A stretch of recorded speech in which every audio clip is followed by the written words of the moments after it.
Jai Hind, and today we have with us Colonel Gaurav Dimri. Colonel Dimri is an ex-NDA and then he commanded a regiment in the Armored Corps of the Indian Army. After finishing his command, Colonel Dimri decided to seek a second career in the corporate. He came out, he did an MBA in the human resources from the prestigious Management Development Institute in a regular course. And after that, Sir has been with, earlier he was with Trident Group of Companies in the manufacturing side of the HR.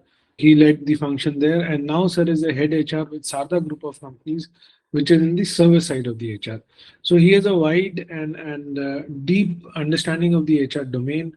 And today we have invited him to help us understand as to what are the various aspects of HR as a career option for service officers when they are transitioning from uniform to the corporate. So, welcome to the talk, and we hope to gain from you today, sir. Thank you, Capt. Vipul. Indeed, an honor to be part of the platform.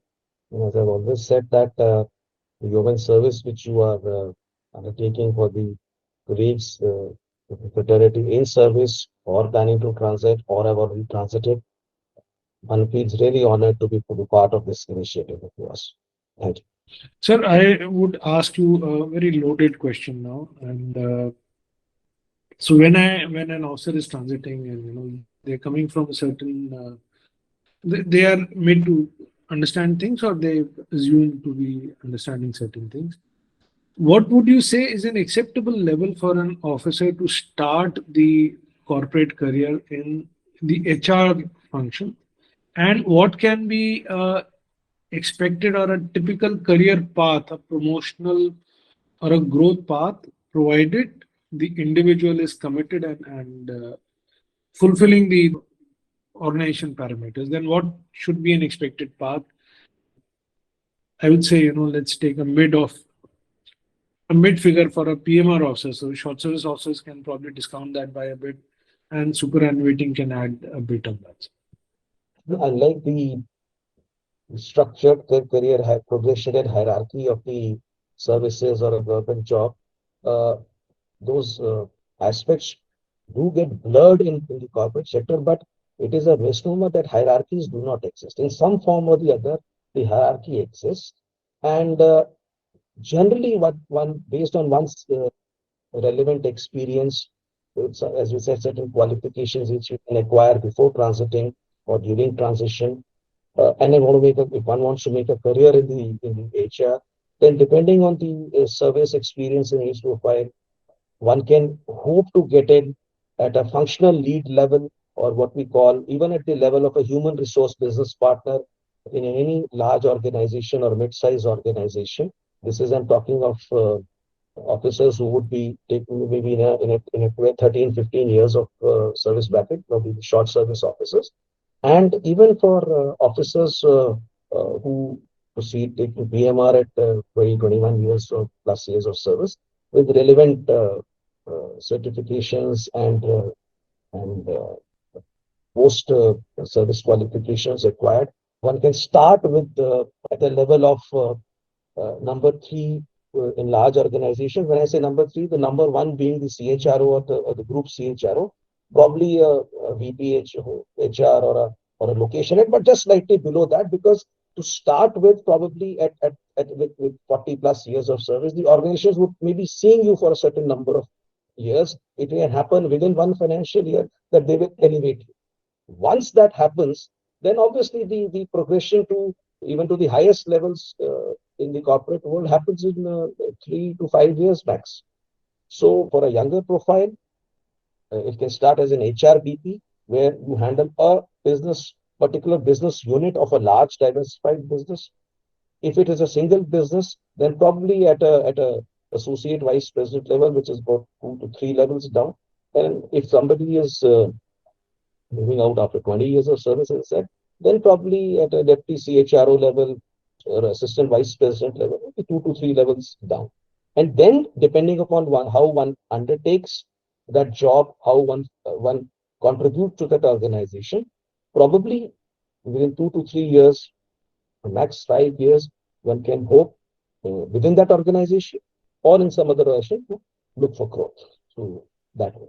And for superintending officers, the roles would be limited, I'll be very honest, because at that level, the companies would not be able to provide a specific role in an HR domain, but maybe in an advisory capacity, if depending on the last role tenured and the level of that last position in the service. So that, but that advisory capacity would be to the highest levels of the organization and not to other functional heads. That generally happens that way in large organizations. Another question related to this. I'm not saying that I need the specifics, but how financially rewarding other benefits included, say, paid education or a paid medical cover or a dental cover, and those kind of things.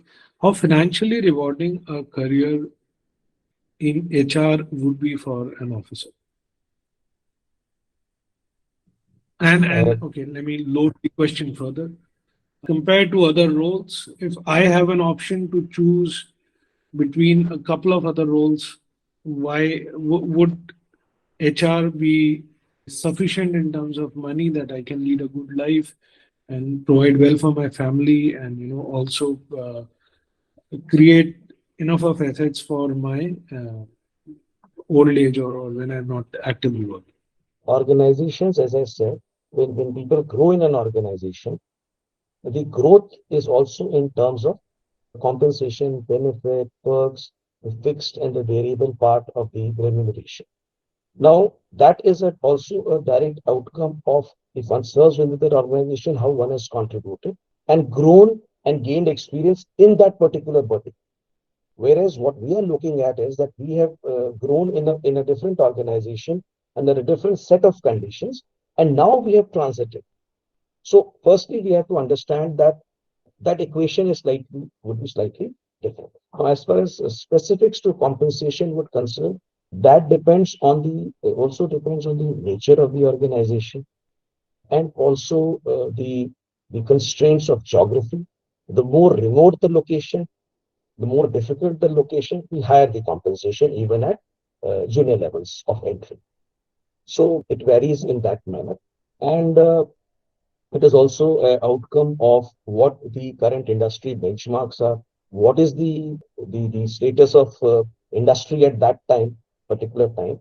But having said so, if everything is okay, all factors are green, so one can expect a decent compensation. However, it will not be in terms of what one would of a similar experience would be drawing in the verticals of marketing, sales, finance, or strategy, business development, R&D, new product development, because these are what would I say, the show window departments, and we are in a combat support role kind of the HR is in a combat support role kind of entity.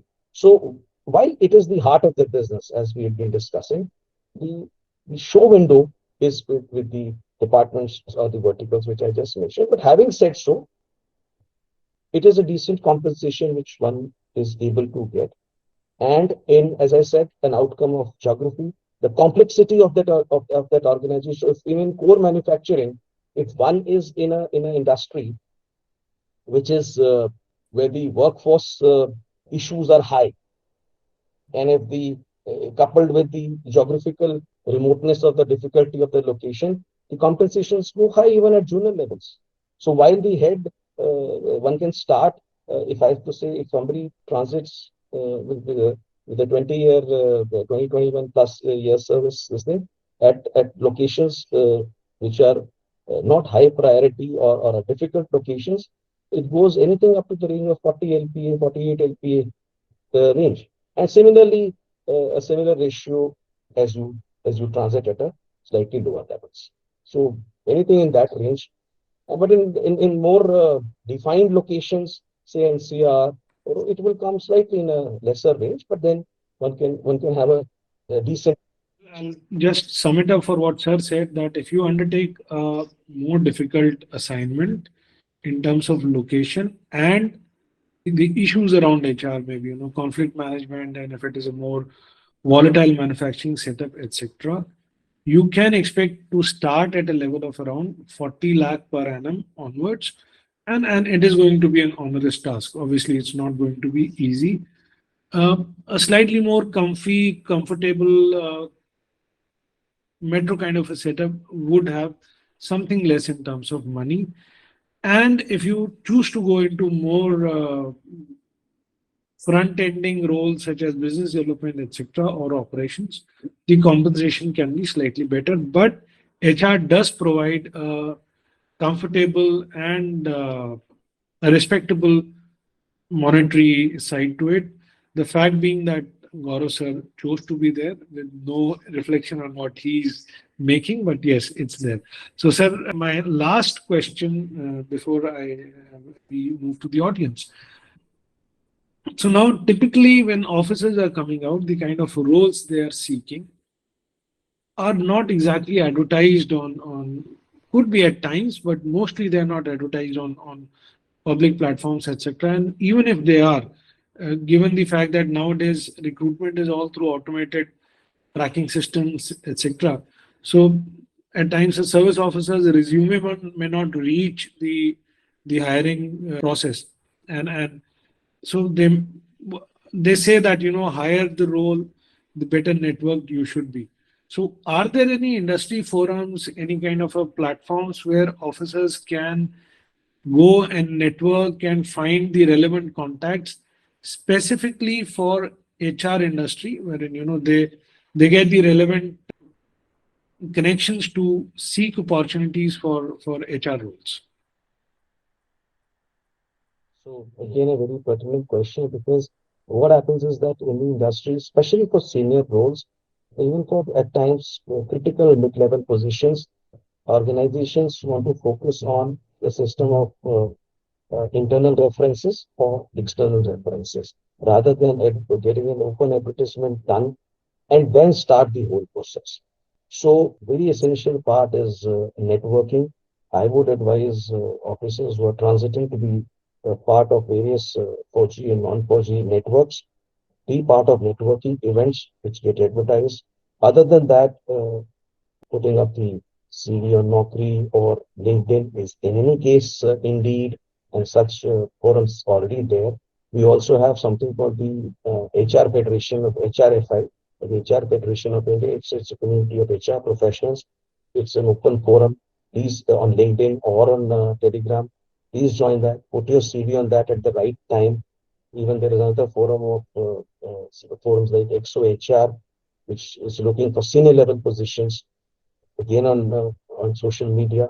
Please be part of, please raise your CVs with relevant qualifications and your area, nature of interest in a particular sub vertical of HR or even in a particular region in India or abroad, and keep updating that.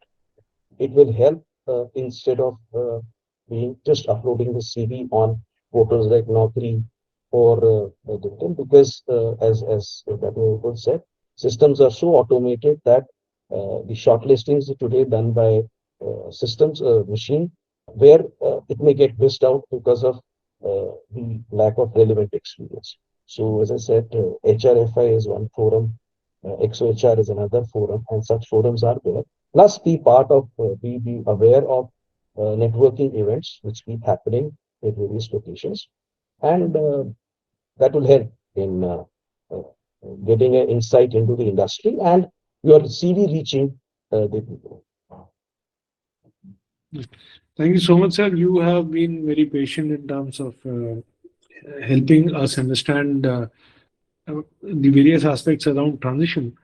I'm done with my questions. I'm grateful for your time and effort, and I wish that all those who are listening to you, they get to have a smooth transition.